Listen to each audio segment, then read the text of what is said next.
All right, welcome back to the channel, man. Welcome back to the channel. Welcome to another new video. Today's video is a POV and my perspective of my 24 GT Mustang Premium after 2,000 miles. So let's enjoy the ride. Stay tuned for the video.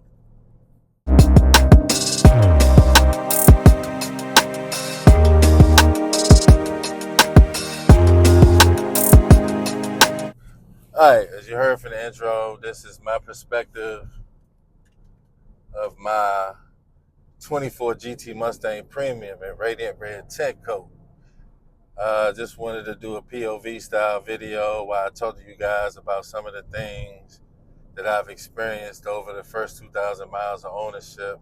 I'm a little over 2,000 miles. This video was a little late, so I'm at 2159. But however, this will represent the 2,000 mile video. So the first thing I want to talk to you guys about is the obvious, the gas mileage. You hear a lot about the poor gas mileage that the Mustang gets.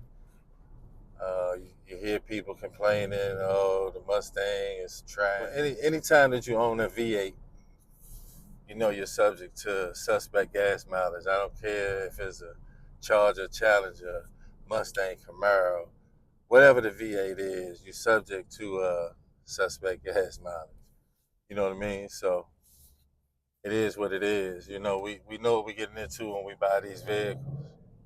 Secondly, I want to talk to you guys a little bit about what I've experienced over the first 2,000 miles as far as ride quality, performance, and steering. So the ride quality to me is pretty good considering this is not a performance pack or it is not equipped with Magna Ride. I've owned a 16 Camaro, 23 Camaro, 21 Charger, a 19 Challenger. This car rides really well considering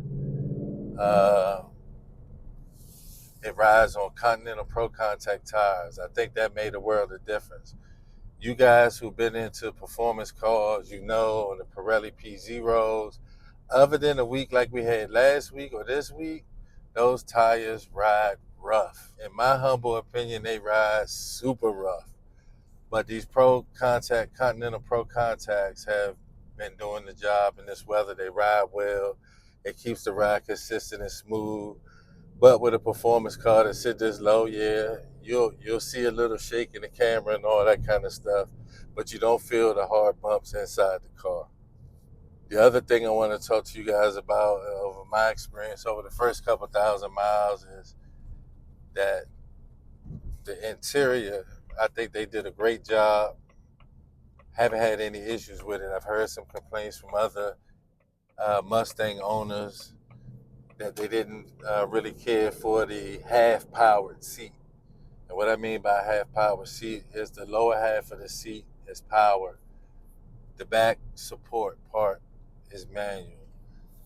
For me, that's not a deal breaker. It's nothing really to complain about. Again, this is some things that we know when we go and buy Mustangs. This is not the first year that Ford has done this to this car, because my S550, I think, was I want to say a 21 or 22. I'll try to post a picture somewhere in this video so you guys can see it. If not, you can go back and check out some of the previous videos. For me, after the first 2,000 miles, there hasn't been a lot of deal breakers. Has there been some things that you probably say Ford could have did a better job on? Absolutely. But for the most part, I've been pretty satisfied with this car. No, I'm not going to say pretty satisfied. I have been. Like I told you just previously, I've owned a lot of different muscle cars, sports cars, pony cars. And I'm quite pleased with this one. The performance, people think performance is all about horsepower. I really think it goes a little deeper than that, where I think it's how the horsepower is used. So I think the way they do this over the power band has been spread out perfectly. On the low end, it doesn't really get out the hole like that, but the way they spread out the power throughout this power band is I thought was excellent. I thought they did a great job with it. This car is more powerful than what people give it credit for. If you have not ever driven a Mustang, go out and drive the new S650. Doesn't necessarily have to be a dark horse. It's just a premium GT. I would tell you, you'll be pleasantly surprised with the ride quality and the performance of this vehicle. A couple other little things I want to talk to you guys about. It sounds amazing. Ford did a really great job with the active exhaust. I think they could have probably used some little better materials on the inside other than the faux carbon fiber look. But again, not a deal breaker. I think it looks nice. If you got to have real carbon fiber, then by all means, go ahead and replace it. But all in all, after the first 2,000 miles, I want to say this car has really met my expectations. It's checked a lot of boxes. Um, I knew the gas mileage would be suspect. I knew the jokes would be coming and, oh, you think this car doesn't get the credit it deserves. While I got you here and we're enjoying this POV as I make my way home from work, the technology piece. A lot of people talk about the technology. It's too much technology. It's too hard to operate. I did a video, my previous video, you can find in my library. It's the one done this week, the latest one. Yes, it's a lot of technology in this car. Is it hard to use? Not necessarily. Is it lagging? At times it do, and I showed that in my previous video where the navigation system was lagging and loading. So I'm not going to just show you the good parts or tell you the good parts or swear this is the best car ever made when that's not the case. But however, dollar for dollar, if you look at the prices of the last call, Dodge products, Chevy is not even making a V8 car anymore other than the C8.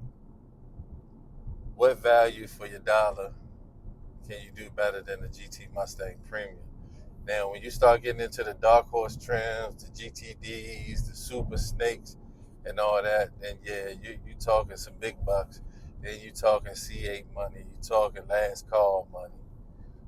But for the value of this vehicle and the performance that you get, I'm totally pleased. And like I said, it's only been 2,000 miles. Will there be some issues down the road? Probably yes. But with anything that's man-made and manufactured in mass production, you're going to have some issues. It's just until that time, I'm going to enjoy the ride, the performance, the looks, and just have some genuine fun with it until the wheels fall off, as they say. But I don't want to hold you guys, make this video super long. I just wanted to touch bases. I want to get more consistent in putting out some content. I want you guys to like, comment, and subscribe, share this video. I appreciate you guys. Look, to the next video. Peace and blessings. I'm out.